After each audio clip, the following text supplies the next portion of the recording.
episode 5 of the East Anglia Hobbit Community Podcast. My name's Josh. I've joined by a special guest today, Mr. Dan Ray. Hello, Dan. How Hi. are you? Hi there. I'm well, thanks, mate. Yourself? Yeah, I'm very well, thank you. I know you're off at the moment, which is lucky because Jack's been busy.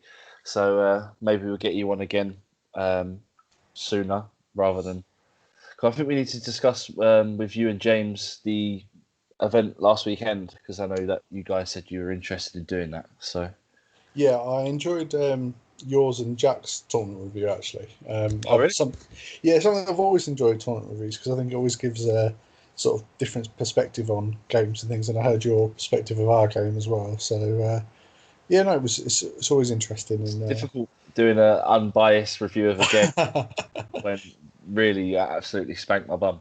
Anyway, so this week we didn't have a specific topic, and I opened the floor to our community once again, and we've actually got some really good, meaty topics of conversation, which me and Dan have already kind of discussed a little bit, just so that we can rule out ers and rs as much as possible, because it does take up about 20 minutes sometimes. And I've started already. So our first topic, Dan, I know we've already talked about it a little bit, just so we had some idea of where this was going to go, is from Mr. Ben Taylor. I believe he's going to start listening to the podcast. This was posted yesterday, so he could have been caught up if he's really dedicated to it. There's quite a lot to listen to. But his question, or his topic of conversation, is, after buying the Pelennor Fields box, what units/heroes are good for expanding each force from the box set? We'll start with... Well, you played the army last weekend or the weekend before, so let's start with the Dead of Dunharrow, because you only get the warriors in the box, right? Yes, you do. You don't get there's no riders, and there's no heroes either. So I think it's just, it maybe 18 warriors off the top of my head, or 12 or 18, something like that, I think. Okay, yeah. And I mean, just to expand them, I think obviously you need... King of the Dead is a prerequisite now, I think, for running the army. I don't think you can have any list without him in. Okay. So he's in quite sort of nice, obvious place to start. But I mean, it depends on what you want to do. Because if you want a pure Dead force, you've only got the Heralds, and I'd say add a couple of riders. Actually, sorry, going back to the troop options, because I mean they're quite fun. They're a big point. Very annoying against my army when we played. Just to try and get them off because the horses are still defense 6. So yeah, you know. I was wondering what they were going to do with them, because I think in the book it says, or the whole army moves together as one. So I thought either there would... when they introduced the new edition, I wasn't expecting them to be actual like mounted units. I thought they might be sort of like, maybe the whole army moves at 8 inches. Okay, or everything moves at 6, but they're still mounted, sort of thing. But they were quite fun. But they're 24 points, I think, a pop. That's with a shield, right? I think the shield comes automatically. Yeah, I think that's 2 actually. Yeah, they're good. They're a lot of fun, but they do quite a bit of damage if you get a charge off and you manage to win one. But, yeah, because it's knocked down and you're still striking courage. So yeah, so doubles on courage is horrific. It is horrific. But yeah, I mean, sorry. No, go on. So go on. I was just thinking, for a pure Dead force, you'd add the King and Heralds and then a few riders. And the banner? Yeah, I'd say add a banner. Yeah, you'd have to do it if it's a pure force. I mean, it's expensive. It's like a 40 it's like a 48 point banner, 47 point banner. I'm not sure if it's really worth it, because I mean, they're only the fight 3, which I think is an issue. So like, I always tend to try and avoid banners unless I'm fight 4 or more. Okay. Because I think sometimes the rerolls aren't worth it, or you'll find yourself up against something that's fight 4 maybe, and then you're re-rolling banners and it's not gonna be worth it, or it just narrows your odds of getting them out. I mean, if you was to go to a high enough points level with pure Army of the Dead, though. Yeah. Oh, definitely. Yeah. I think you'd need one. you probably you need one just to have near the King of the Dead or the Heralds, I think, because the Heralds are fight 4. Mm. So. And the King's fight 5. Yes, he is. Yeah. Yeah. So the King's pretty good actually. I think the Heralds are pretty good. They're better than the. I think they're probably better than the King was in the last edition because he was only fight for 1 attack. 1 attack. Yeah. Where they're fight for 2 attacks now, and even if they don't have he's got that auto kill, doesn't he? So he does. Yeah. Even without his, I mean, are they strength 4 as well? They are strength 4 as well. So they're really good at anything with a slightly higher courage. Do we know if we're getting a model for them? Yeah. I would imagine so. I don't think it's been shown anywhere yet. I don't know how high of a priority it would be, but they're easily enough converted. I found because you've done the conversion, haven't you? Yeah, I converted. Well, I didn't use it in the tournament because of the list. Yeah, I think that's the other side. Obviously, if you don't go for pure dead, you go for the Return of the the Return of the King Legion, which is great. It's a lot of fun. I think that works at higher points levels as well. So anything, I'd say about 800 and above, you'd want to take. Would you take all 3 hunters? Not until 1,000, maybe. Oh wow! Okay, yeah. I mean, you are spending 360 points on them, so it makes sense. And I just think, as much as I love Gimmers, he's the one who's missing out because I think you take a Herald because you already got to take the King as well, so that's another 100. So yeah, I mean, would you take a Herald over Gimli if you're spending 75 points on a Herald? Yeah, I would, because I think it gives the King the extra might. It's true. So I mean, if your shooting goes a little bit better with Legolas, then potentially Gimli absolutely wrecks face. But again, I think I don't know if he'd offer you anything that the Herald wouldn't, other than slightly more. Other than the fight 6. I mean, 3 attacks. Yeah, but I mean, you got two attacks, striking courage anyway from a Herald. Yeah, I see your point. And it offers magic resistance as well. I think as well as 3 more. Oh, it does. Yeah, it's a little bubble of. I forgot about that. Yeah, that's fair. I think it's just it's an interesting army. I think we've seen quite a lot of it because of the box set. The starter box set, yeah. Yeah, but it does seem to be a lot. It's a lot of fun. But yeah, no, I think to come back to it, full circle. Yeah, I'd say 3 hunters, King, maybe some riders. Yeah, and you can convert Herald up if you want one. You can just get Lancers from, say, a Gondor set or anything with one of the little pennants on them. Yep. So all I've done is done a quick hand swap and then just painted it, shaded it slightly so it stands out more, and that's a nice, easy Herald conversion, I think. Yeah, fair enough. So yeah. And then we'll do the Mordor. You're the Mordor guy. I'm the Mordor guy. Yeah, so you get, we think it's 36 Morannons. I didn't actually buy the box. So 36 Morannons, you get a Mordor Troll, the Witching on Fell Beast. So there's a couple ways I think you can go with that. You can obviously go down a pure Mordor army, whereby you would add a couple of heroes, maybe some more Morannons, some Warg Riders. Is a good way to expand, or you could go Gothmog's Legion and pick up Zagdush and Goroth and Guritz and the Enforcer, and then obviously Gothmog himself. And then you've 36 Morannons. You've got a pretty good 600-point army with like 3 of the heroes, with 2 heroes with Gothmog. That's what I took to Desolation of Stockport. I had Goroth, Guritz, Gothmog. I think I had 34 Morannons. So that's a 600-point army, which is pretty good. So either of those, Gothmog's Legion's very good, or you get a Troll Chieftain, and you could do the Blackgate Opens Legion with the beefed up Troll Chieftain and the Mouth of Sauron, who I'm going to try and get into every podcast because he's my favourite at the moment. I like him as well, to be honest with you. He gives you that little second cast troop killer option. He's very good, very flexible. Yeah, he's very good at doing that. Yeah. So there, for Mordor, I think it depends you've got three kind of avenues, but definitely Gothmog either way because he's just really good for Morannons. Mordor. Guritz. Sorry, I think Mordor they're a really nice starter army because they're so flexible. There's so many different builds with Mordor. Yeah. That you can do, and as you said, like you can pretty much put a competitive army on the table at almost any points level. Yeah, I mean lower points. You've got some really good cheaper heroes. We're going to go on to here. I've got a question later regarding hero efficiency for their points levels, but Mordor's got some great options up and down the board for that.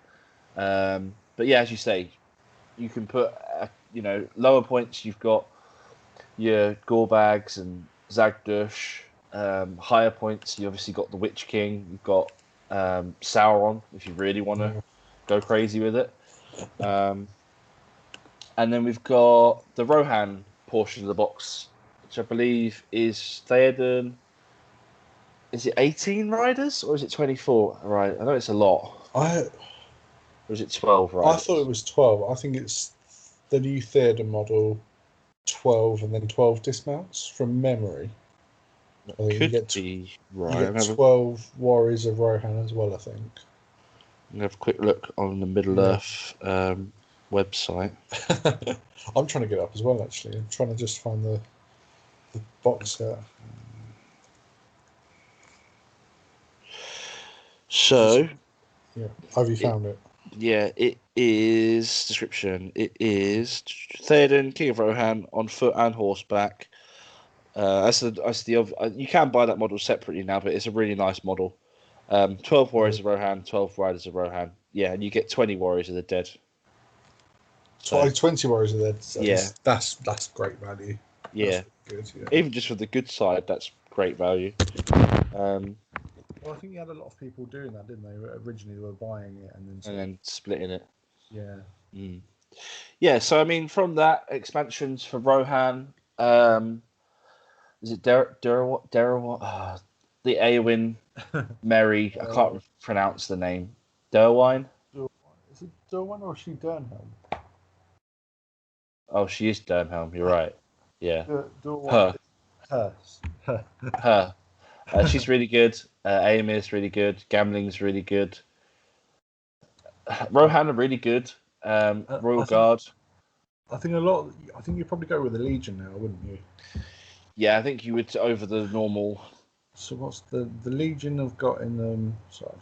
You've got books. Yeah, I'll grab it. So Theoden, Aemir, Dernhelm, Dorwine, Gamling, and Elfhelm. Elfhelm, yeah, he's good. He's a cool model as well. Some lovely new Rohan models. There are some lovely new Rohan models. The new heroes are all fantastic, and I'm looking forward to James, friend of the pod. Big love, James. Big love. Getting them on the table actually, because they always look stunning and always make me not want to paint mine because they won't be as good. Just got to finish my models first, though. Right. Only joking, James. Yeah, no, James. I think he finished. What was the first one that came out? Elfhelm. Yeah, Elfhelm. He's finished him, right? I think so. I think so. Yeah. I don't know if I have seen him. Yeah, he's finished him. Yeah. Yeah, he looks really good. Right. So I think that's Ben's question covered. Oh, actually, well, yeah, just anything from the Legion for Rohan. Mordor, you've got, if anything, too many options, but Gothmog. I think when you think of Rohan, it has to be all mounted. Rohan, really. It's optimal. Yeah. Yeah. I mean, I think they've got quite a high learning curve for an army, but they do look. They're what you imagine when you think of Rohan. Their charge in that Legion is so good. They get so many buffs from Theoden. It's really good. Yeah, I think he's so important to that army, which might come into our value for points conversation later on, actually. Yeah. I mean, there's lots of different heroes for Rohan now, which I don't think are they've sort of fallen out a little bit out of favour, which is good and bad. Because I mean, you had Erkenbrand was the go-to. He was the auto choice, wasn't he, for almost every army? And I don't think I've seen him since, actually. Well, it's because he's not in the Legion. No, and I think that tells you sort of what you need to know if you want to do that iconic Pelennor Fields charge. Then it's which everyone wants to do. Whichever wants to do. It's so good. Yeah, why would you not want to do the iconic charge? And then so that's the Riders of Theoden then. So yeah. Okay, so moving on from maybe a gateway entry into the hobby into James's question, actually, which I think follows on quite nicely. He's asked, what are the best competitive but efficient... No, what are the best competitive armies without spending... So the cheapest competitive armies is what his question is, but I don't know why I stumbled so much trying to word that. Well, the best competitive but cheap money-wise armies, say at 700 points for argument's sake. Right. Okay. I mean, assuming you haven't got anything, or yeah. So say, we'll go from you've got the. Well, I don't know, because not everyone's going to buy the starter box. No, I mean the starter box sort of skews it in the favour of those armies. I would say. I mean, CJ's put what we'd already discussed was possibly Mordor, cheap troops, cheap heroes, nasty combinations available. Yeah. I mean, again, I'm championing Mordor. Sorry. I think it is. You've got so much variety, and yeah, depending on the scenarios, if they're not random and you can really tailor a list to the scenarios that are available in a set order, which some tournaments still do that, then they really can be. And they've got the option to green ally with Harad, and then you've got the option of the Betrayer and dirty cheap poison bowman that are really good. I mean, what are your thoughts? I was going to say I'd agree with Mordor because I mean, if you just take the star box, then not everyone's going to buy it, but if you just take that, you've got is it £30 Fell Beast. 35? 35.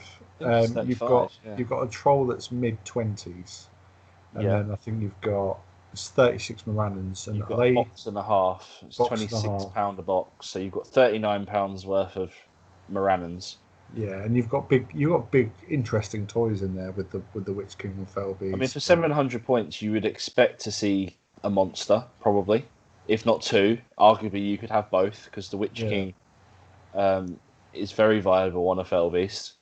And Morannons, I think Morannons for their points, 8 points for a guy with a shield. All right, the fight value is an issue, but you're only spending 8 points, so. I mean, as someone who's not a Mordor player, they're the bane of my life, Morannon Orcs. Love them, my favourite, absolute favourite, because they are very good for what you get. But it does stop you taking. Yeah, it stops people taking regular Mordor Orcs, I guess, as well, which is a bit of a shame because I think they're slightly maybe more balanced. Although that's a personal. I mean, you're paying. You take a normal. I don't know if we're allowed to discuss points values. Actually, I don't know if that's. Anyway, you take a normal orc, and you get a fairly average stat line. Yeah. And then you pay essentially for 2 pieces of war gear options, but that's what a cost of a war gear option is. So not going into point values because I'm not sure if we're allowed to discuss points values. But for the cost of a shield and armor, you get strength 4, you get defense 6, opposed to 5, which means against shooting armies such as elves or, I mean, not crossbows because that doesn't matter, but against strength 3 bows, it makes a big difference. So, from a cost value to your wallet, I think it's probably one of the factions from that. Yeah. Arguably Rohan, because you've already got your leader. You've already got your riders. You might want a few more riders, but again, I don't think they're that expensive. I think they only get more expensive when it comes to the Royal Guard, I think, because they're mounted separately at the moment, aren't they? Oh, yeah. Which is a bit of a pain when you're building the army. But you could arguably just go with just riders. They're still very viable. Yeah, they're with the new buffs, aren't they? The Fight 4, Strength 4, Yeah. Charge. Yeah. I mean, arguably, Axes, they're Fight 4, Strength 5 on the charge. True. They can still piercing strike. I mean, you may not ever need to, but you could. Yes, I would say, to answer James's question, because we've got a few more things to discuss. It's one of those two. Mordor or Rohan. Yeah. Although I would say the King of the Return of the King or Army of the Dead. Yeah. Because all you need to add would be the King of the Dead and then a box of the 3 hunters, really, and you've got a force at 700. Yeah, 20. You're not going to. You've got 20. I mean, I bought a box of 24 because I didn't buy the box set. Yeah. So I bought a box of, I think, or is it 20? I think you get 10 of each, and then there's some of them that convert really easily to be spearmen. So I just bought some spears.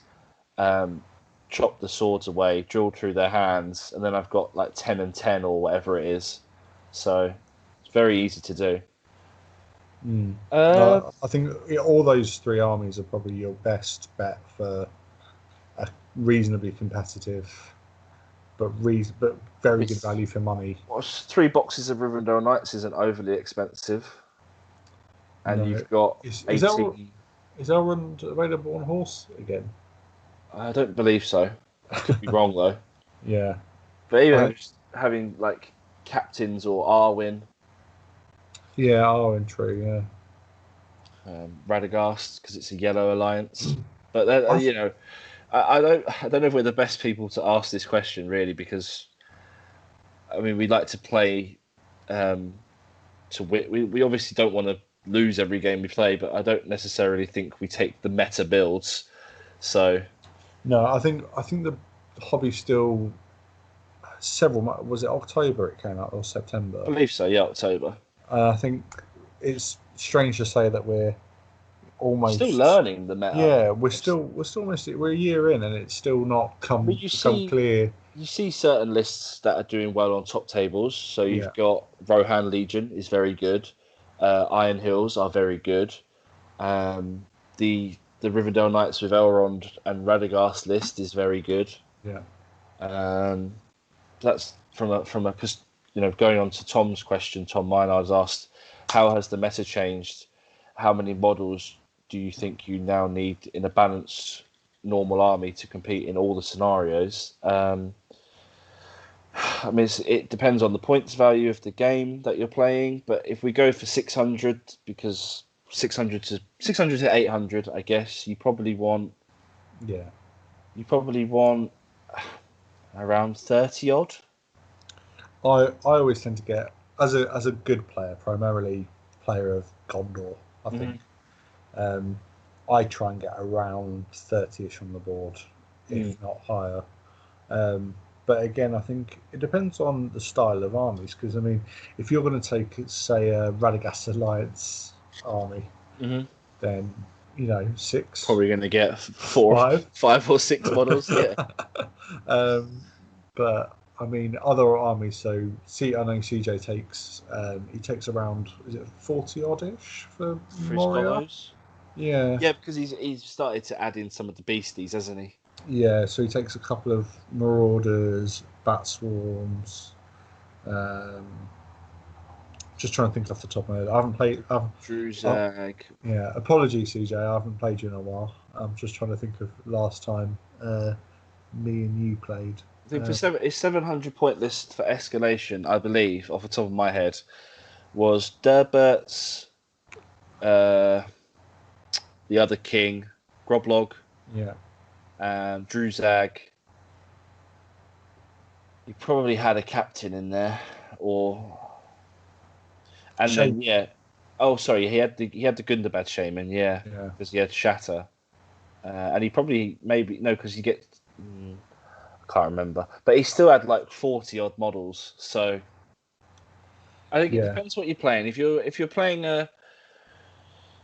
a sort of elf army that isn't Rivendell Knights, you probably still want to try and get my 750 point list of Rivendell that I'm working on is 37 models, I believe.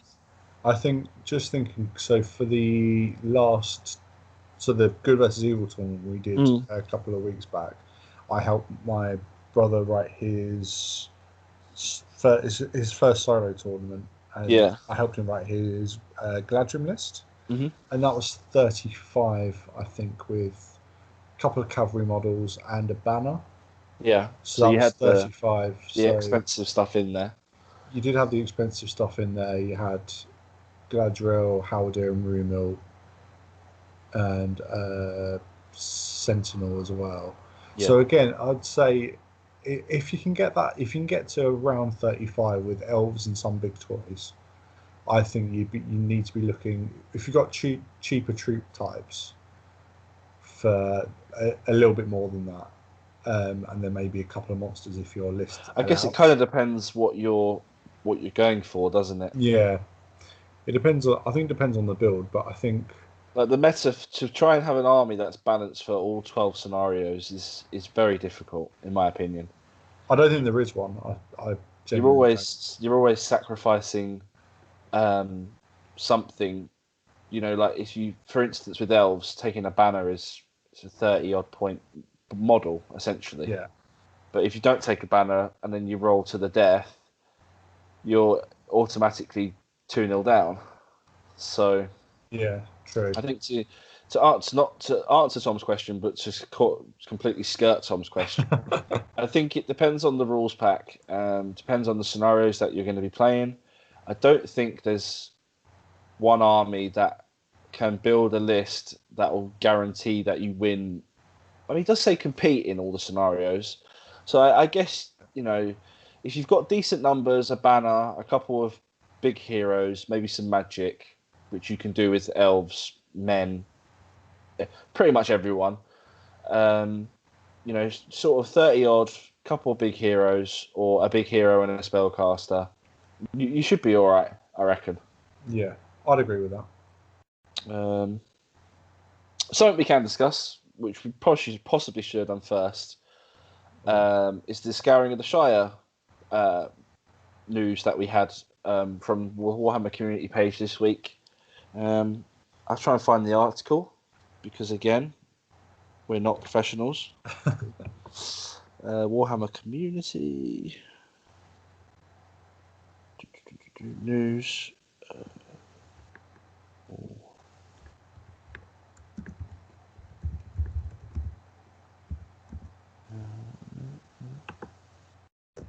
Or see if we can find it now.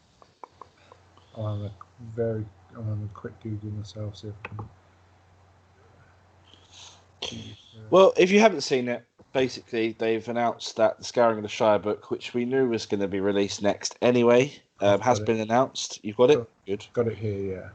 Okay. So it's new profiles for Hobbits and Ruffians, updated army lists, 19 narrative play scenarios, and much more. So, yeah, I mean, I'm quite looking forward to it. I won't really be playing any of the armies in the book, I don't think. Not unless they release plastic hobbits anytime soon, no. No. I've got a lovely Gandalf on cart that James did for me.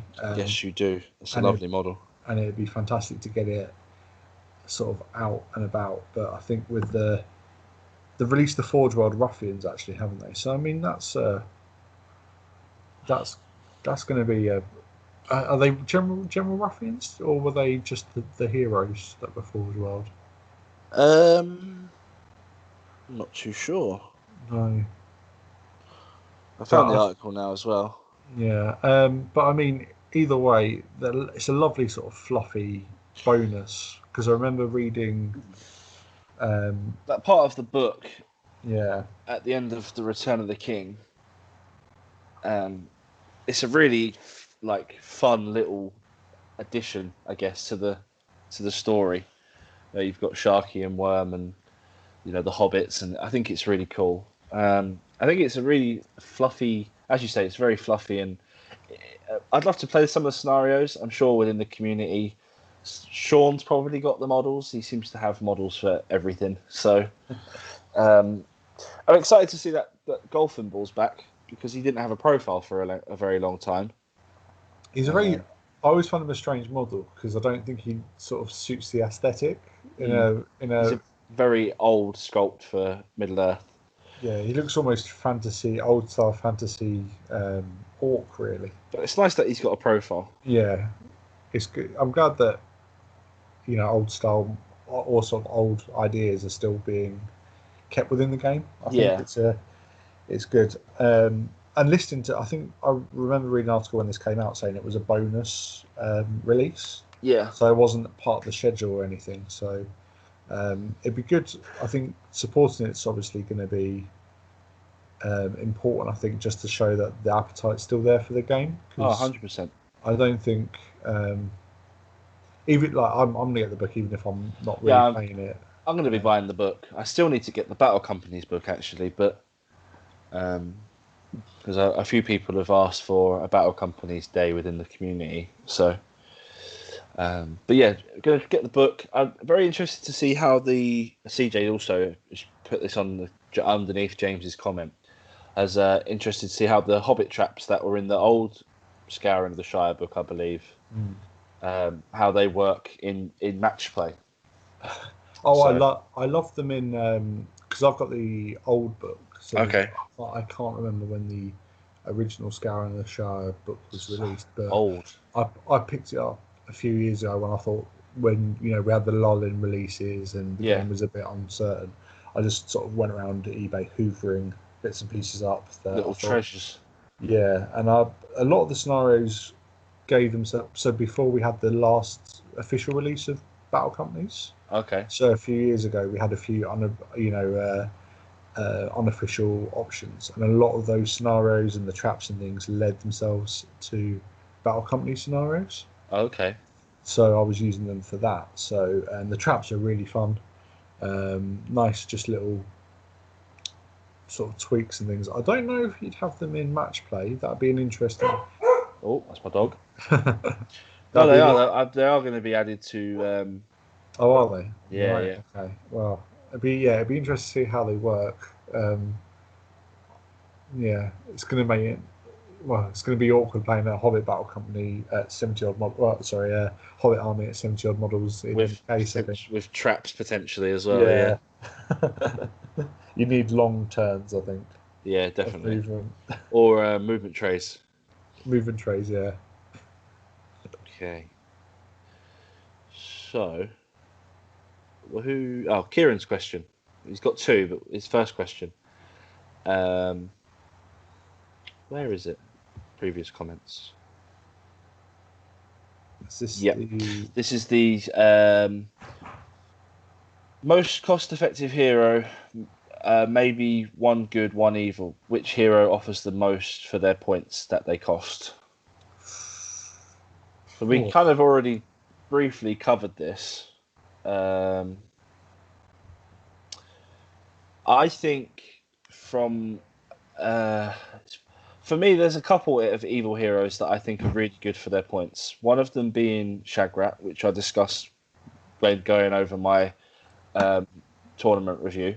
Give him a shield, give him his heavy armor, and he's 3 attacks, 3 wounds, 3 might, 3 will, 3 fate. He can knock down other foot models with his shield when he charges, and he's only. If he's reasonably cheap, I don't want to go into point values again. I don't know if we're allowed to discuss that or not. The other one being Suladan with his horse and his. I think he can take a war spear. Armored horse with a war spear, and he counts as a banner, I believe. So, I think for me, it's one of those two from an evil standpoint, and for a good standpoint, Kurdan is very good for his points from what he offers now.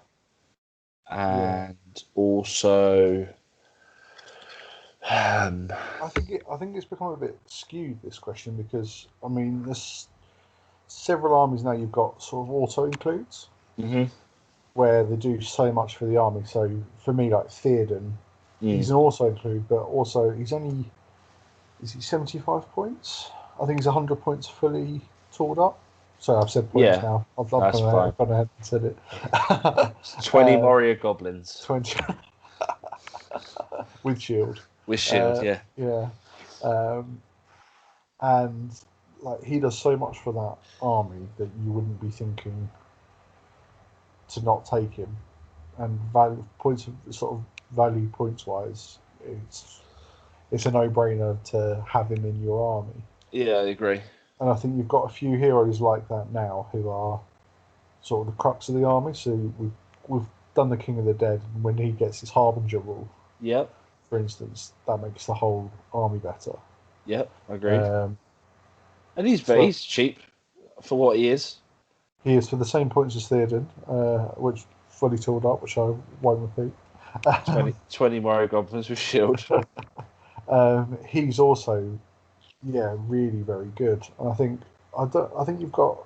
It depends what you want from. It depends what you want. If you mean a main hero, then I think there's a lot of them that are really good because of what they give to the army. Yeah. Points wise. That is what he said. Like, what offers the best buffs? Yeah. I go with Theoden, Suladan. I go Theoden and Suladan. They're both very similar for their armies. Or the Betrayer and Suladan. Or the Betrayer and Theoden, sorry. Yeah. But I mean, I'd also put someone in like Imrahil for Fiefdoms. Yeah, he's very for that. Yeah, he's very good shout. He buffs all of the Dol Amroth stuff now. So he'll give himself and the army a 12-inch banner. Yep.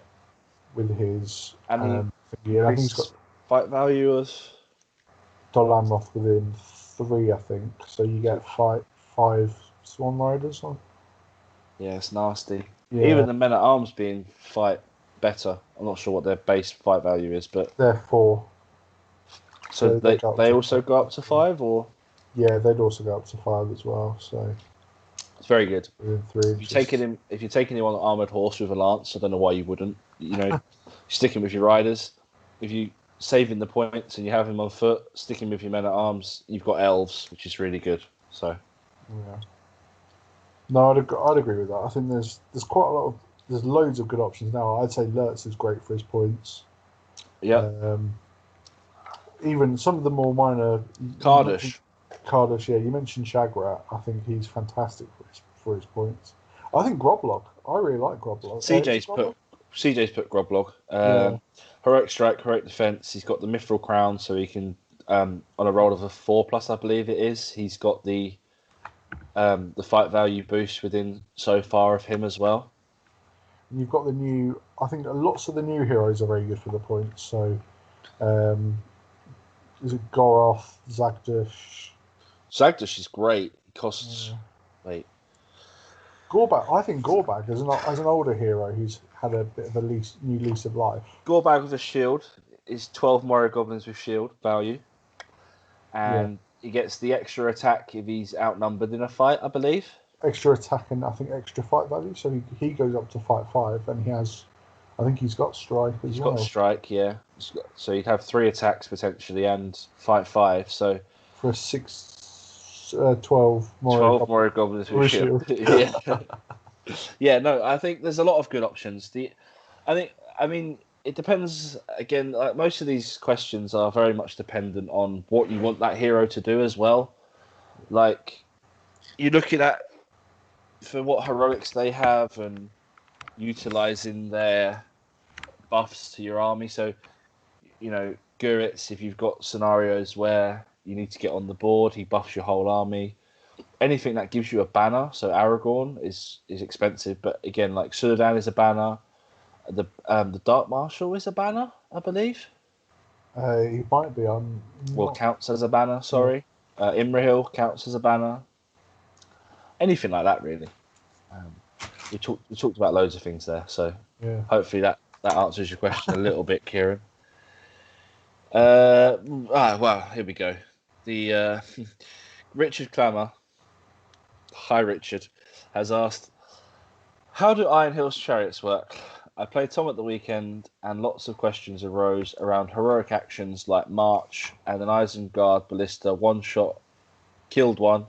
Good shot, I guess. Was great fun though. Now I'm not going to pretend I know how an Iron Hill. I've never played with one, and I've never seen one played in this edition. Oh no, that's not true. I have played against one. I killed it in one round of combat. It's not the best recommendation. But I got very lucky that you have to roll in the way rolls for the crew, and I got very lucky with my in the way rolls. So, I mean, have you got the book there, Dan? Yeah, I've got the page open. Okay. And obviously, there's about 4 pages dedicated to just the rules. The rules, yeah. Yeah. So I think it might be quite difficult for a full overview, I'd say. But I mean, it has to pivot after. I think the issue Richard had. I think I saw his post on the Great British Hobbit League Facebook page. Yeah. Was when does the march take place? Because you have to pivot and move a certain amount, and then pivot again and move another certain amount, right? Yeah. So I think, when would you, when would the march? I think that's what the issue was. When would the march take place, or would the march be to the total amount of movement you're allowed to do, or would it be to a certain part of the pivot move? I mean, I'd add it to the total move and then split it in the pivot move. So I think so it moves 8 inches full because that's the movement of the goats. Okay. So it'd be 12 on the march. 12 on the march. So I'd then have it 6 and 6. Okay. 6 pivot move, and then 6 again.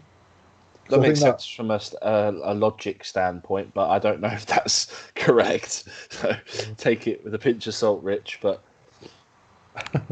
I mean, yeah. I mean, there's a lot. It does go into a lot of specifics about it being a large war machine and how it works with magic and things. Yeah. So I mean, I've got one somewhere, not painted or assembled, because as cool as it looks like I'd probably spend about a year of my life trying to get it on the table. Yeah. It's a nice model. Oh, it's absolutely stunning. And I've seen a couple of them, but it might be beyond my skill to use. Yeah. Effectively, well, putting together and painting it'll definitely be beyond my skill. But yeah, I think just it's always with things that are a little bit fuzzy and a little bit new. It's just I'd suggest come to an agreement with your opponent. If you're at a tournament, ask a TO. If you're playing with a friend, just work it out like in a friendly manner between yourselves, I guess. But there's tons on there. There's movement and shoot templates and all sorts. So yeah, I'd be very surprised if you couldn't find an answer for it in this bit or FAQ. I think there's FAQ bits as well. So yeah. Oh, Ben actually asked another question that I missed earlier. So sorry, Rich, if that didn't answer your question. Dan's got the book. We tried. Sorry. Ben's asked another question. What's a good way of getting into the hobby? Like where to start, etc.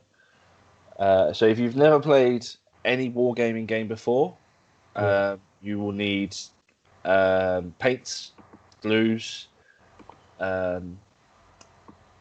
sprue cutters to get your models off sprues, something to remove mold lines. I think Games Workshop do a very good kit, but you can buy the components separately from other sources. I don't buy any Games Workshop tools just because I think they're a bit expensive for what they do, but they are good quality, so that's up to you.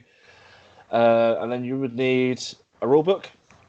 You will need an army book of either Hobbit, the Hobbit Armies of the Hobbit, or Armies of the Lord of the Rings book. If you are playing one of the armies that are currently in the Gondor of War and you want to use the legions from there and some of the new profiles from there, you'll need that book. And then you'll need an army. So a good place to start, as we already discussed, for the value is the starter set, because you basically get two pretty good sized armies in there, and you get the 20 models of Army of the Dead. So that's a good place to start. Failing that, just pick what you like. If there's a particular part of Lord of the Rings films or the Hobbit films that you like, just go with that. If you don't like the models, maybe then some of them they're kind of revamping the range at the moment. So pick something that you think's cool and that you think is fun. Don't necessarily, depends what you're getting into the hobby for. If you're wanting to get into the hobby to win all the events and get all the prizes ever, then you probably have to have new armies for every tournament that you play in, just because of how the meta is. But if you're playing it just for fun and to make friends and be part of a social group, much like ours, shameless plug, East Anglia Hobbit Community on Facebook, then pick what's cool, pick what you think's fun, and ask questions. Like, if you're new to the hobby and you find the Great British Hobbit League Facebook page, or our Facebook page, or the Ontario Strategy Battle Game Facebook page, or the Irish Hobbit League Facebook page, there's loads of Facebook pages for Middle Earth at the moment. Just ask. It's a very welcoming community. People are always happy to offer advice and help. If you're not confident on painting, again, there's loads of things. I mean, I pay James, but that's by the by. So yeah, if you get the starter set, you won't need a rule book because there's one in there, so that saves you a bit of money as well. You will need an army book for whatever you play, and you will need hobby materials like paints, glue, basing materials, etc., etc. Yeah, I think that covers that question. Anything to add to that, Dan? Yeah, I think so.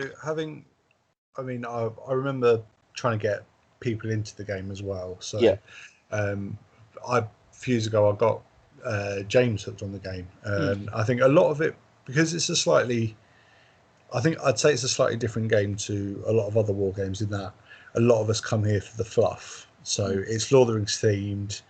If you're going to like the hobby, it's pretty much a prerequisite. You love the films. Yeah.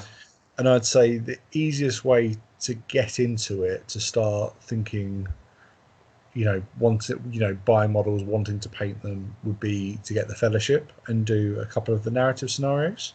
Yeah. So I think a few years ago, as I say, I got James hooked in the game, which I'm not entirely sure he thanks me for.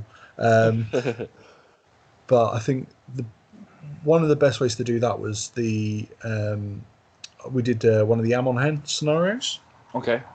So I mean, just looking at it, you're right with all the the basic stuff about paints and modelling sprue equipment and all that sort of thing. But I mean, there's a lovely ambush at Amon Hen scenario, page 220 in the Lord of the Rings Army book. So if you get hold of the Lord of the Rings Army book and the rule book, and then all you need is the Fellowship set, and Lurtz, a Uruk-hai captain, and then 24 Uruk-hai, which I think is that the box set now? The Uruk-hai scouts, is it 24? I believe so. I think so. And then you can do the Amon Hen scenario, which is... And that's not too daunting a task. It's like... No, that's... 30 models. 30 models to paint, yeah. And I think that's a really, really fun, it's a nice scenario that it's a really iconic bit at the end of the Fellowship. Indeed. Everyone loves it.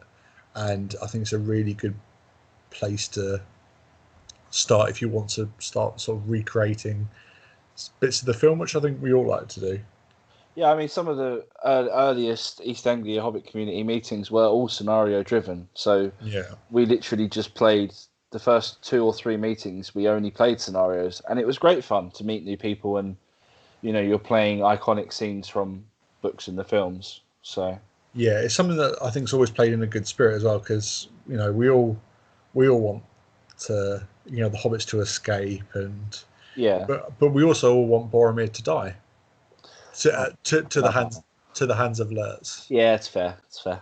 So, I mean, and then Aragon to take righteous revenge.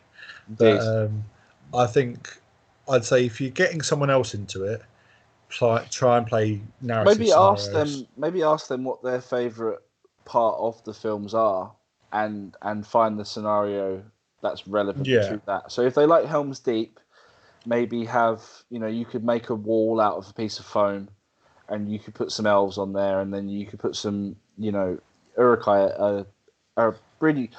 I think they've really stood the test of time as a plastic kit. I think they still look great. They're not difficult to paint either. They're skin, armor, wash. They're very easy to paint. So I think you can play simplified bits of the game as well. So don't necessarily worry too much about heroics. And heroics, no. Yeah. I mean, I think with a smallish game like, say, the Amon Hen one or whatever, you've got, you can just play it sort of themey without having to worry about too much about special strikes or making it overly complicated, and you can just learn whilst you're developing your love for the game, really. So that's fair. That'd be my sort of top tip at getting into it or getting someone else into it. Okay, very good. Yeah. So a segue from special strikes and spending might, etc. Matthew Evans has asked the changes from first to second edition. Oof. Which is a can of worms I don't want to open fully, but we'll talk about some of the biggest changes, I think. So heroic actions has had massive changes. So not only have the heroic actions have had more added, so there's now more heroic actions in general. There's also certain heroes have certain heroic actions, apart from Aragon, who just is greedy and has everything. So you're now when you're looking at a profile and what you want from. I've discussed this before several times now, but you'll pick certain heroes because they have certain things. So if you need a big choppy killy hero, you probably want to have maybe strike and challenge, maybe, or strike and strength. Most captains only have march now, so you might want to take a captain to get your army across the board a bit quicker. Ring wraiths only have, certain ring wraiths, only have channel. So, that they can still obviously every hero can still heroic move and heroic combat, I believe. Yeah, they can. Yeah. So that's one of the big changes. Also, magic isn't as well. I think it's still useful. I think it's more specialised. I think is what or situational. It's not a case of you get your big hero transfixed and he dies. It's very much not like that anymore. It's very much a case of, because spellcasters aren't as, they're not on every table now because it's not as important, or they're not as, I'm wording this really badly, they're not as dominating, key to win. Like, you don't win automatically just because you have a wizard and your opponent doesn't, is what I'm trying to say, I think. Like Sap Will is a lot harder to cast now, so getting Will off your opponents is a lot harder to do. Transfix, again, the changes to Transfix and Immobilize mean that unless you channel it, the only thing your opponent can't do in combat is actually make strikes. So they're still the same fight value, they still have the same attack value. But they can't, if they win the fight, they can't then actually swing their sword per se. And then monstrous brutal power attacks have also changed. So Hurl is very different, and is it just Hurl that's changed? I imagine we'll be in the comments if we're wrong, but I think so. I think Hurl's the main one because, I mean, you had Hurl and Sorcerous Blast that sort of dominated the tables. Yeah.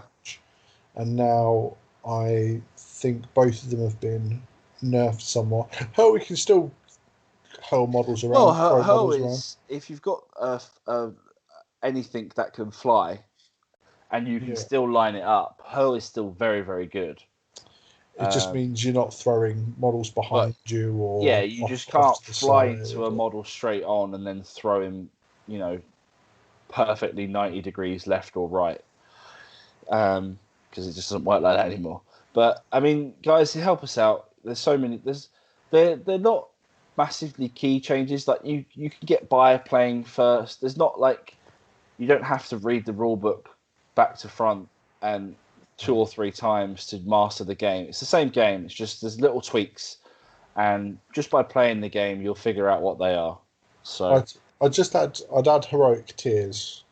Oh actually, yeah, of course. Just now that's you have a independent hero still, and then you have a minor hero. Yeah. Who can lead 6 warriors. You have a hero of fortitude that can lead 12, a hero of valor that can lead 15, and hero of legend that can lead 18. And then if you're playing Goblin Town, they all go, well, I'm adding 6 more to whatever I'm allowed anyway.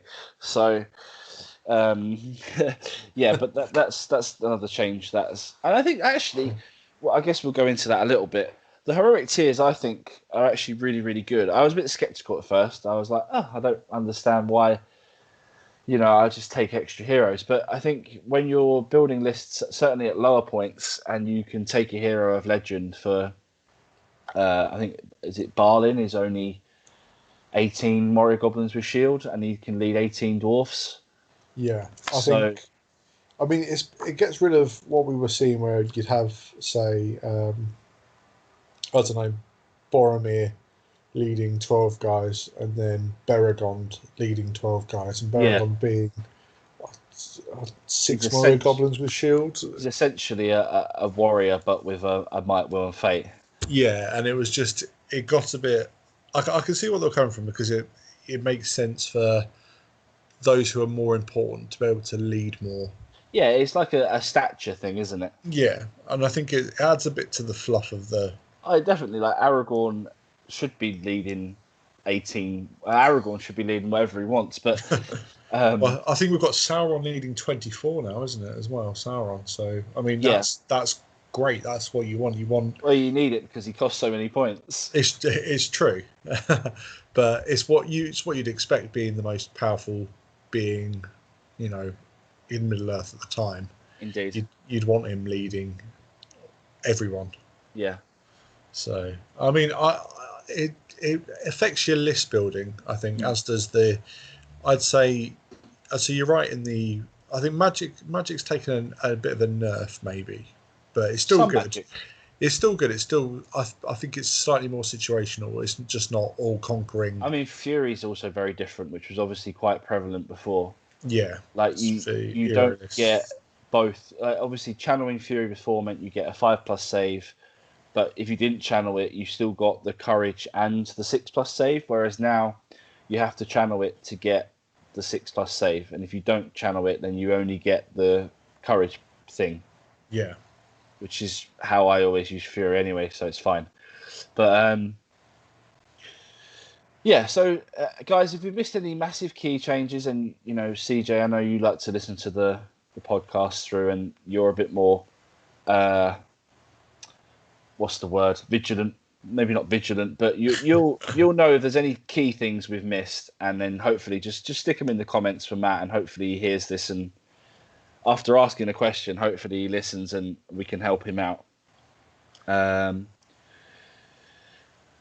So, next question. Reese John has asked, most competitive human army. He's only listed good armies.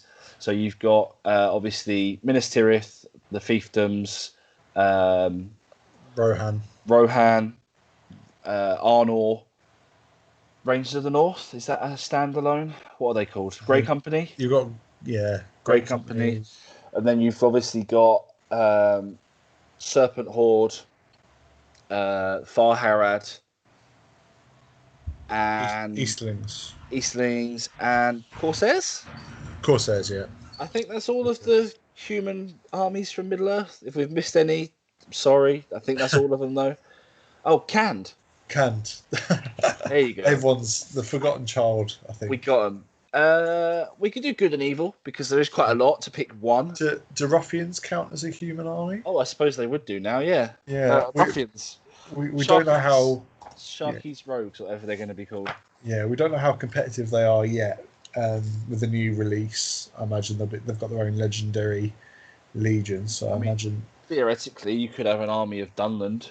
Numenor. Sorry to Ben. Oh, Numenorians. Yeah. Sorry to Ben already. I'll make a pre. I mean, we just missed one of the two of the best heroes currently in the game. Yeah, I'm just very quickly flicking through the book to make sure we haven't missed any. But and that's just we're not even doing Hobbit. Lake Town. Yeah, Lake Town just jumped out at me as well. Actually, is there any evil Hobbit men armies? I don't believe there is. No, I don't think so. There isn't. Okay, so this is actually a really big question. Considering it's about 12 of them or something. Yeah. But let's do good and evil, and then your thoughts on. Shall I do good, and then you can do evil, or do you want to switch it up? Or? Well, I mean, you play more of the. I mean, I think we could discuss it either way, but yeah, I think my opinion from a good standpoint, Lake Town are very competitive. Yeah, because you've got everything in there, and the buffs to Bard from that army list, and having his kids in there and stuff, and having Gandalf. Does the Shire count as men? No. Right. No, they're hobbits. They're hobbits. I mean, they're half people, right? Yeah, no. I think Lake Town is very good. I think the Rohan Legendary Legion, or just Rohan in general, are very good. But I don't play them, so yeah. I guess you can do the good army, and I'll discuss the evil army. I'd agree with you so I think it's Survivors of Lake Town now, because you've got Army of Lake Town separate. Okay. I don't think Army of Lake Town are quite as good. Oh, we did miss a Hobbit good man army. Dale as well. Yeah. Dale, I've got about 400 points of them that I used for one half of the Seven Stones doubles. They're okay. They've got nice shooting, but yeah, the Escaroth bows are quite cool. Yeah, but I mean, I think they're just called elf bows now. I think. Are they? Yeah, I think so. In the new one, I think they've been changed to. I think they're just elf bows. I prefer it when it was the Escaroth bow. It sounded nicer. Yeah, I completely agree. I just think they're. Hold on, I've got none of them. Oh no, they are. Oh, sorry, they are Escaroth bows. Sorry. Hey. There we are. Ignore 1-0. I mean, I didn't know we were keeping score, but. We're not. You're probably winning. You've corrected about 10 things so far. So. But I mean, I think Dale are just a nice fluffy force. I wouldn't say they're especially competitive at all. No, they're really. If you're going for the most competitive man army, they're definitely not it. There's definitely better options. It's definitely, I'd say it's between Survivors of Lake Town and probably Rohan. If we're going pure lists, Rohan with the new Legion. Numenor are very good. I haven't played them, but I imagine they'll be very good. Numenor. I've played a Numenor army at Destination Stockport with my Gothmog's Legion. I was like, right, man army, this is a win, right? Yeah. I've literally got the best army to deal with a man army that you can have. And could I kill Elendil and Isildur? Nah. No. Couldn't win a fight. Elendil killed like 8 models a turn, and I got absolutely battered. But Elendil's probably maybe the best. We didn't even talk about him for points for pointed hero. That's true. But I think he's so good. He's so good at what he does now as a killer of everything. He's the strength 5 as well, like with the Master Forge so burly. It's just grim. Yeah, he's very, very good now. But I mean, I'd say it's between those two. I think there are interesting Minas Tirith and fiefdom builds. I would say, and as someone who plays them, I wouldn't say they're especially competitive, but I wouldn't say they're not competitive. I kind of feel like a lot of time for Minas Tirith to be competitive, you'd have to build them in a similar way that Lake Town are built, like army lists, but at maybe a larger points value. But I think Lake Town have more killing options. They have more. The heroes have more heroes that help the overall army than Minas Tirith do. You've got Hilda, her warband when they charge, they get +1 to wound. You've got Percy who buff shooting. Yeah. You've got Gandalf, so you've got blinding light. Yeah, you've got magic in there. You've got Bard and Bard's children, so you get Bane 3 heroic combats, Bard 3 heroic combats, and does he go up to fight 6? Yes, I could be wrong, but again, I played a Lake Town list at Death Station Stockport, and again I was like, right, man army, this should be fine, and I just couldn't do anything. Bard just tore me a new one, and Gandalf just shot down all my heroes. I was like, all right, cool. And they've got Bilbo in there as well, who can just sidle up, invisible with the ring on, and halve someone's fight value, and ruin someone's day. So I think Lake Town, survivors of Lake Town, are a very, very good army.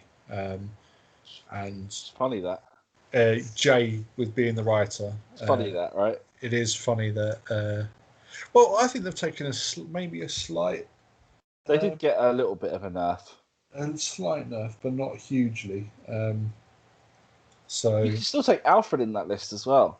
You can still take Alfred in that list, yeah. Yeah, that's definitely. I think it's definitely Lake Town, but from the evil standpoint, I'd go Serpent Horde for me.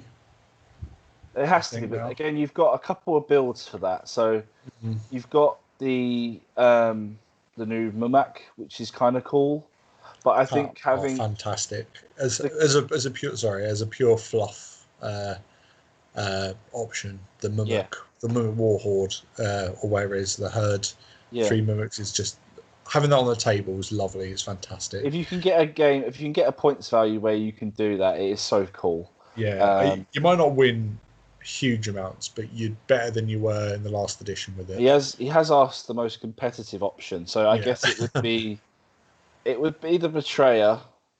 Yeah. Giving poison to your whole army, and then essentially, maximum bows. Just maximize your shooting and make sure that they're all in range of.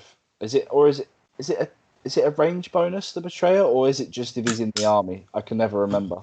I'll find out for you. Just bear with me. No problem. Betrayer. Whilst you're looking at that, I mean, Jay did win the GT with Corsairs of Umbar. So they obviously have a competitive edge to them. I think the fact that you can take crossbows in that list is very good. And they're very cheap, and they're fight 4, which for men isn't common. No, I think they're better than they were. A lot of it comes down to player skill. Jay, who obviously Jay is very good at the game. Yeah, so. He writes the rules as well as he's nerfed his best army, I think, slightly with Lake Town because they were very, very good under him. And I still think he's managed to, it just shows you how good of a player he is, in my opinion. Definitely. But I think lots of the Betrayer 6 inches. Okay, but I mean, if he's on a horse or a fell beast, you're getting a bit extra from that. So you've still got a bubble of 12 inches, which you can pretty much get a lot of bowmen under. So I think for me, it's definitely Harad. I'd agree with that. From an evil standpoint. Yeah. I think Easterlings they need something. They need a legion. They need something. They're a little bit They're kind of like Gondor, but not as good. I mean, having lost recently to Easterlings with my Return of the King Legion, I'd say they do offer quite a bit. I mean, there's still if you get your black dragons in the right places, you still got sort of a fight for phalanx defensive, which is hard to cut through. You're paying a lot more points for that then, aren't you? You are, but I mean, you've not got huge amounts of large heroes. You've got Amdur, and then the Dragon Knight.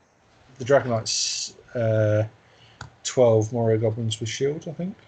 And he's not bad at fighting, though, is he? No, but he's only a minor hero as well, so he can't lead huge amounts either. So I think Kamal's choppy. Oh yeah, that's always the thing. I always forget the because they're not in each list now. It says refer to the specific page. So yeah, you do have Kamal. Kamal's very good. You put him on a fell beast. I think he's very good. Yeah, no, agreed. They do lack something, but they're not. I think a lot of times, at least in the new lists, most armies have at least something going for them. I think they're not terrible, but I think the gun line is better. The Harad gun line is better, in my opinion. You'll kill more with the Harad gun line than because you're hitting on 4s if you're not moving, which is average. It's 50-50. Yeah. And if you've got enough bowmen, then and then you're re-rolling your wounds. So I mean, if you need 6s and you're re-rolling for a 6, it's not a guaranteed thing, but I think it's very, very, very good. Yeah, you've got Siladan, who we know is very good, 50%. And arguably, yeah, again, if you don't go that route and you take some Serpent Riders Serpent Guard, or even just Harad Warriors on a horse, or Raiders, sorry, they can still have bows, so you can still take the Betrayer with them on a horse and poison weapon everything. Still very good. Well, that's it. You've got very cheap cavalry, haven't you? For I think it's 12 points with the War Spear with the Raider. Yeah, which is very, very good. So yeah, again, and that counts as. I think it's count. No, I don't think that counts as. Does it count as poisoned? With the Betrayer. Because they have poison arrows. I think the Betrayer. It's part of the army bonus. All Harad Warriors and Raiders may apply poison weapon special rule to all weapons. Yeah, so if you go either way, if you have the Betrayer, it's grim. So yeah. Well, so you can drop in Serpent Guard Spearmen for a fight 4 battle line, and you've also still got Abrakan Guard, so you've got the Strength 4 burly dudes, and you've got Watchers of Kana as well, so you can just drop in resistant to magic little. Either 2 attack fight 4 dudes or shooty dudes. So I think Harad, from a competitive standpoint, for an evil army from men, is Harad. I think you look at their low defense and sometimes you get a bit worried by it, but they've got so much killing power, and they're cheap. Yeah. They're not. I don't think they're much more expensive than a goblin. No, and I think the nerfs to Hurl and Sorcerer's Blast have really helped them out, because whenever you had sort of low defense standard troops, that is a concern. Yeah, that was a concern, and I think with Hurl being slightly more situational and Sorcerer's Blast not blasting through lines, I think it makes the army much better than they were. It gets rid of some of their main worries. Okay. I would say. So yeah, was that Rohan and Serpent Horde? I believe so, yeah. I think that's my I think Rohan and Lake Town are on a par. Oh yeah, sorry, Lake Town, yeah. And then Serpent Horde is a clear winner from the evil side. And then of the 3, I don't know. It would depend on variable, essentially who shoots and kills the most first, probably. I would say overall, I'd still say Lake Town. Yeah, because you've got Blinding Light from Gandalf. Because you've got Blinding Light to nerf the right hand shooting and the Harad shooting. So I'd say, to answer your question, Reese, we're giving you 3 answers, but Lake Town. Lake Town. Sam Palmer has said, I'd love to hear an episode or a section of an episode ranking each battle company from most powerful to worst, and then the 5 that look the most fun to play. Now, I haven't got the book, and this sounds like a really meaty... What I'll probably do there is... I've got the book. I know you guys are playing a battle company at the moment, aren't you? You're going through a campaign at the moment. What we'll do is I'll leave this one for Jack, and he can set up a pod with you guys who are doing the battle company now. Yeah. And perhaps you guys can go through that as an episode, because I think for me and you to quickly flick through and make a half-hearted attempt at it wouldn't do it justice, because it's a really good question. So a bit of a cop-out, Sam. I do apologise, but we're going to cover that more in detail at a later stage. Richard Boker has asked Azog or Bolg. I don't play Gundabad, but Sam has put Bolg, and I agree because he's burly and he's got the buffs as he kills stuff and he wrecks face. But Azog is also very good, but I think Bolg, I think he's a bit cheaper as well. I could be wrong though. I think they're the same points, but Azog you've got to pay more for the White Warg. But then the White Warg is better. Yeah, but I think Bolg's a troop killer who can smash face kills most heroes. Azog's a hero killer. I mean, I think depending on the points value of game you're playing, just take both. Yeah, that's easy answer is take both. Yeah. Right, Reese has asked another question. Should dwarfs have Scottish accents or Welsh accents? I mean, depends where they're miners. So I would say a pan-northern accent. So you'd have a bit of Welsh in there if they're from the Blue Mountains. Bit of Geordie in there. A bit of Yorkshire in there. And I think Richard Armitage does very well in encapsulating all of those accents, trying to do one dwarf accent. Because I think the accents wander a little bit in the film. You've got James Nesbitt. Yeah. Who's Irish. Who's Irish. You've got Billy Connolly, who's Scottish. Yeah. Graham McTavish. Is that Dwalin, I think. Is he English? I think he's Scottish. With McTavish, I'd imagine he's Scottish. Oh, yeah. That's sound like a right idiot now. Yeah, you're right. Again, I guess it's like anything. They have their own dialect and accent depending on where they are in Middle Earth. They're not all from the same place, so they can have a pan dwarves can have different accents depending on where they're from. Yeah. So I wouldn't imagine Iron Hills having the same accent as Blue Mountain dwarves or Erebor dwarves. Or Khazad-dûm dwarves when it was inhabited. Yeah. So we've got one more question, and then I've got something that I want to talk about because I think I've got a few people on a fishing rod and it's really funny. Actually, we've got two more questions. Kieran's asked to me specifically. He keeps hearing about my hiatus from the hobby. Why did I leave, and then what changed to bring me back, so to speak?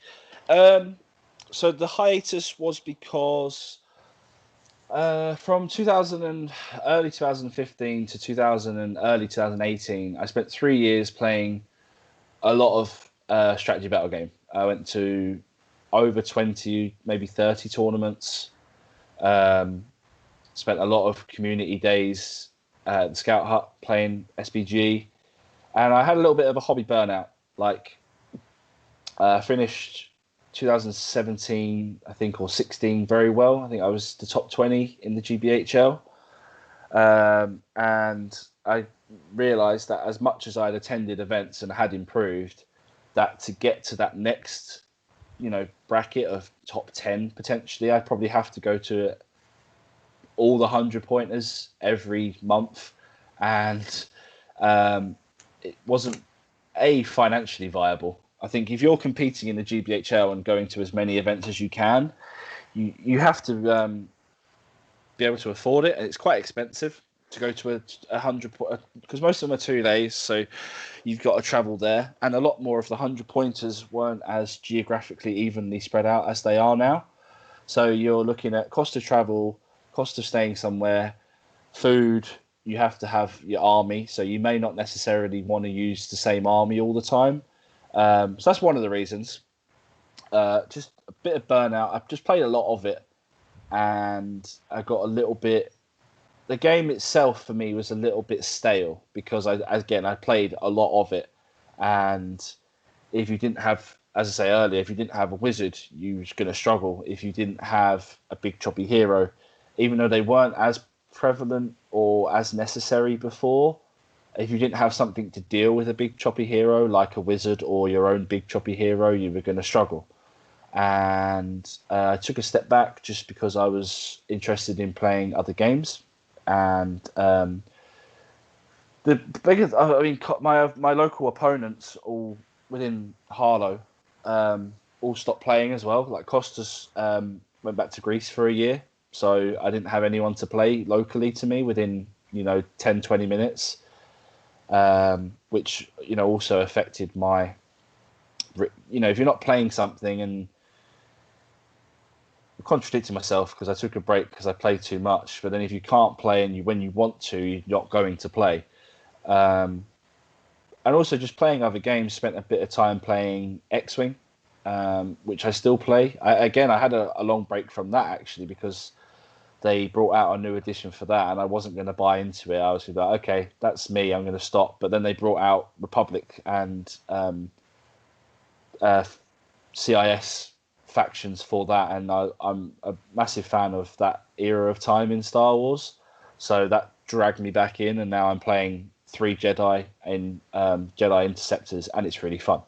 I also spent a lot of time playing 40k, so a lot of my friends who are hobbyists play 40k, and again, I haven't played that now since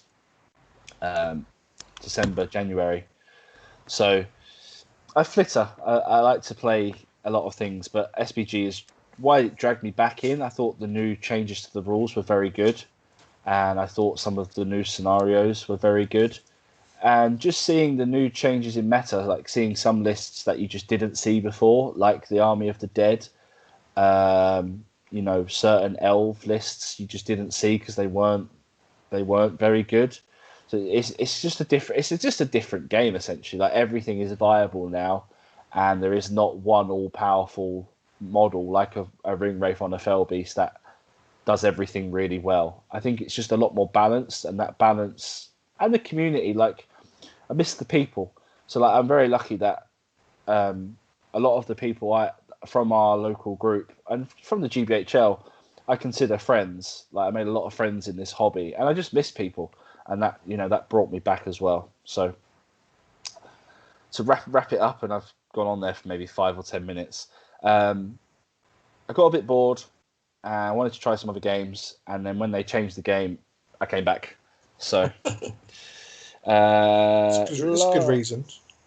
Last question. Jason's asked, Battle Companies Day. When are you organising one? So currently, the EAHC calendar is not full, but because of the GBHL calendar, you have to kind of plan events around when people can obviously attend. And towards the back end of the year, there's a lot of other events on. So the only month I think where there's not that many events on is December. So if people are interested, and I've managed to get the book by then, should have, fingers crossed, we could sort something out for then. Or I know that a couple of years ago we did it for the old Battle Companies book in January, because people get new toys for Christmas, but they might not get enough new toys that they have a whole army, but they might have enough toys to do a battle company. So maybe December or January, depending on A, when we can fit it in the calendar, and B, what new releases come out between now and Christmas. So, and then finally, because I know you've got a few weeks off, Dan, what hobby stuff are you going to be doing for the next couple? Have you got anything to keep yourself occupied? Oh, God. Just because I want to talk about something, and I want to involve you. I've just spoke about 10 minutes talking about myself a bit egotistically. So I thought I'd end on a little hobby discussion, so to speak. Yeah. For me, I've got,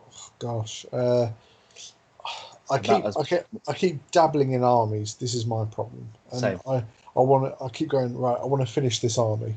Mm-hmm. And then new toys will come out, and I'll go, Yep. ooh, new toys. Yeah. And a few years ago, before, when we all thought the hobby was perhaps, heading On off, its legs.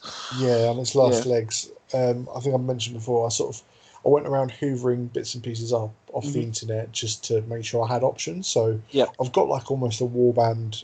I think I've got like a warband with a captain in almost every, Nice. in almost every faction. Okay. And then a couple of them are expanded because with the new rule books, in the new edition, you go, oh, this looks like a fun army. Oh, this looks like a fun army.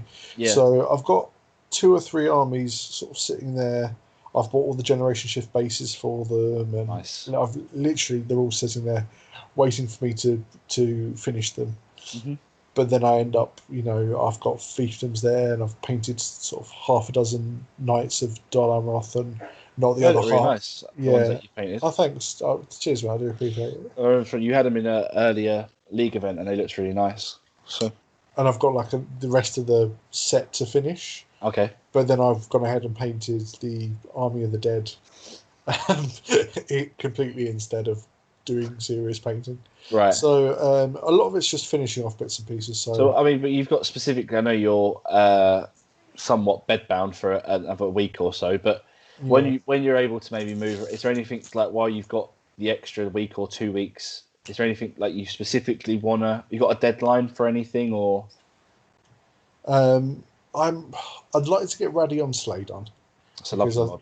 It's a lovely model, but mine sort of exploded with. I remember you saying, yeah. I need to bend it in hot water again and have a real sit down and go at it. But I think basing the Army of the Dead and the Return of the King, get them finished. So doing Gimli and then finishing Raddy. Okay. On Slay, and then hopefully that's something achievable in the next few weeks for me. Basing and like a big hero and then like a little Gimli hero. That's pretty good. That's a good target. Yeah. So I am. You know what the army is, so don't spoil it because I'm having so much fun with it. So I'm currently working on a project for the Strider Cup with Kieran. Yeah. And I currently have 30. I need to paint 33 models, I believe. I nearly gave it away myself then. So I've got this evening when Katie gets home, I'm gonna prime everything now while it's daylight. I've got the new contrast Wraithbone primer, so I'm gonna go and prime everything today, and then I've got a couple of days off here and there, and I'm gonna try and get it all done. I'm hoping the contrast paint saved me a lot of effort because that's what they're supposed to do. So. But to go back from that, I've been having so much fun with it because I know you were, without revealing it again, James has got a couple of my heroes. He's also got all the bases for my whole army because I have the army list built up to a certain points level. Right. So, okay. Yeah. And James said, I've got the airbrush. Do you want me to just smash them all out? And I was like, yeah, if you don't mind. So, I know I had you on tenterhooks or fish hooks for a little while with it. And I'm in a group with CJ and a couple of the other guys, and CJ said to me the other day, because I keep going on about my secret little project, and he was like, "Oh, well, I'll show you what I'm working on if you show me what you're working on." And I was like, "Oh, yeah, no worries." So I messaged James and said, "James, have you got any pictures of your Urukai?" Why? I was like, "Oh, I'm just baiting CJ in for a bit. It's just for a bit of fun." He's like, yeah. So he sent me some pictures, and I was like, I sent them through to the chat, and I was like, oh yeah, these are some of the heroes and metal models that James has been working on for me. And I said, I'm working on some of the plastics myself. And CJ, oh well, when are you going to use them? And I was like, oh, maybe the event in October. So. Until today when I revealed that I was painting something and they went Uruks, and I was like, nah, I'm not even painting Uruks. I was just winding you up. So I am working on something, but what I wanted to do, because a few people are interested, I don't know if anyone really is, but if you are interested and you really want to know before August the 31st, whenever the Strider Cup is, because I'm also doing a display board, so, it should be pretty cool.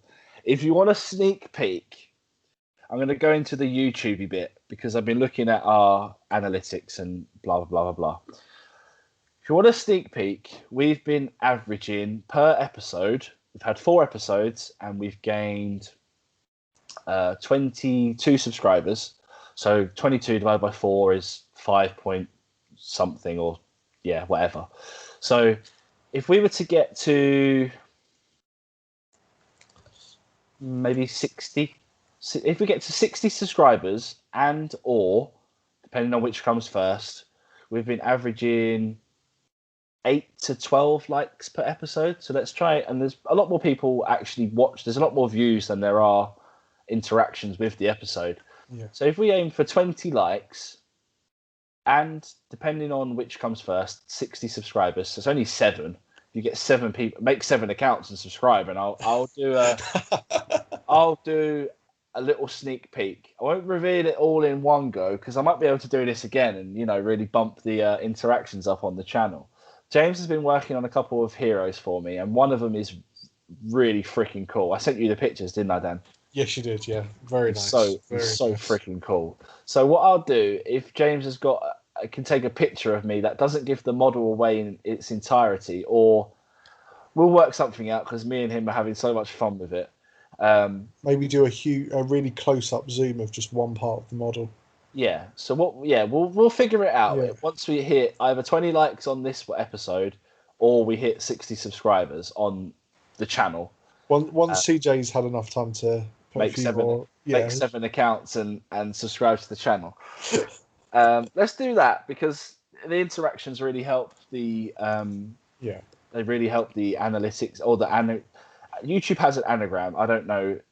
Obviously, we've only have so many subscribers, and I imagine that the people that listen to this are the people that I bug and say, please listen to this, or people within our local group. But if you could, again, I'll do the YouTube bit. Like it, comment, leave us topics for the next pod, because that's how this has come about. We just asked and we talked about it for nearly 2 hours again. So it's another good one for hobbying. Comment, like, subscribe, share it if you want to. Obviously, some people, like Dan, don't share the fact that they're a nerd to other people. So it's just weird to me because it doesn't bother me. I'm a little bit in the nerd closet.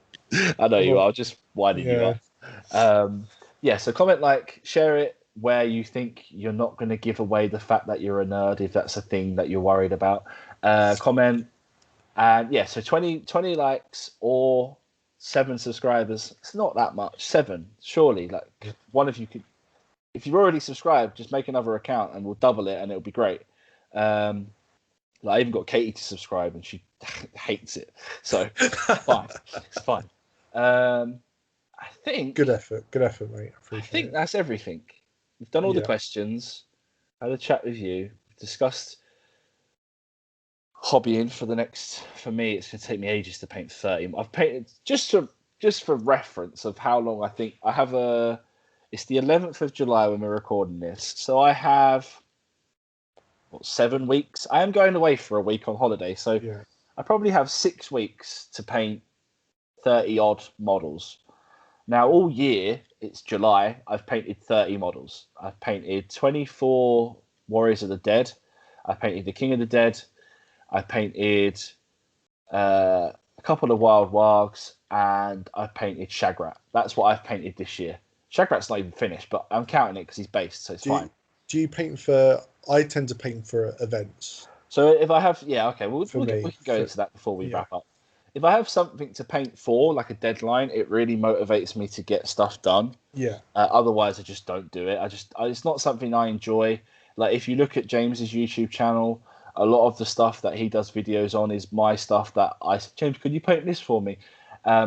Because it's cool or it's new, he will do it because obviously he wants to paint something interesting, and he always does a good job. So he painted my Black Numenorians. He painted my Mordor heroes. He painted Shelob for me. He painted my Iron Hills army. Sorry, James, that I sold them. It's Paintbrush Pirate, by the way. It is Paintbrush channel. Pirate. Yeah. He is in our channel tab on our YouTube channel, and I have also shouted him out a few times because he's very close to 1,000 subscribers. Go and subscribe to him as well. Actually, he's very close. We're actually discussing one of his videos the other day that's on like 26,000 views or something. I'm fairly certain it's his green stuff. It's a blue stuff tutorial video, yeah. Yeah, I've used it. It's actually really good. So I've used it for...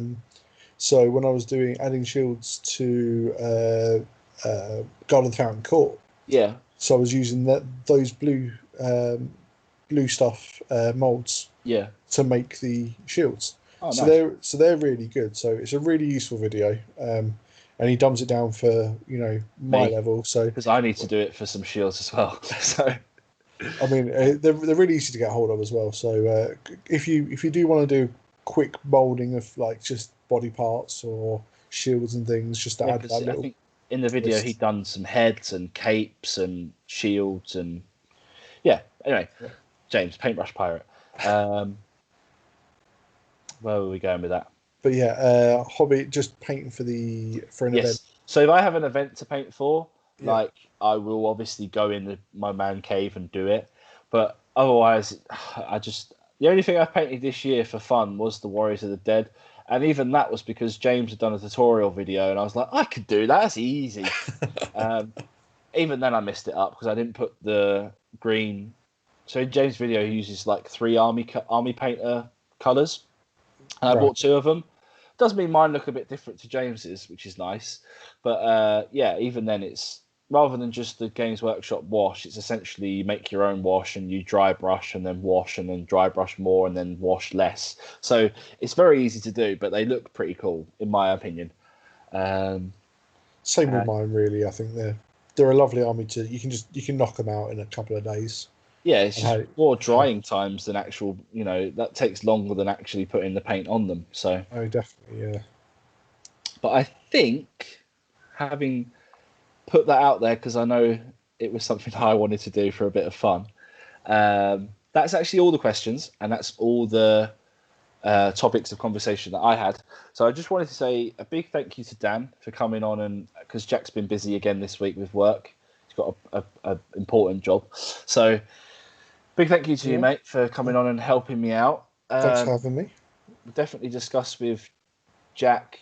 We need to do a review for the league event, and we also need to address Sam's question regarding the battle companies question that he had. So the top armies for battle companies, that blah blah blah blah, etc. I'll screenshot that and I'll save it somewhere.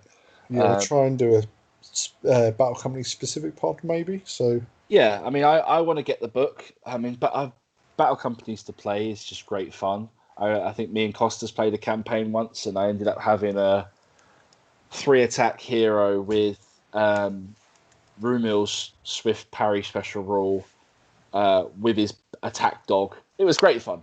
But yeah, anyway, we're not going to ramble. We're going to wrap it up. So thanks again, guys. If you have got this far, thanks for listening all the way through. I hope that this provides you all with some by the time I actually probably shut up, it'll be nearly 2 hours of hobby time. Once again, comment, like, share, subscribe.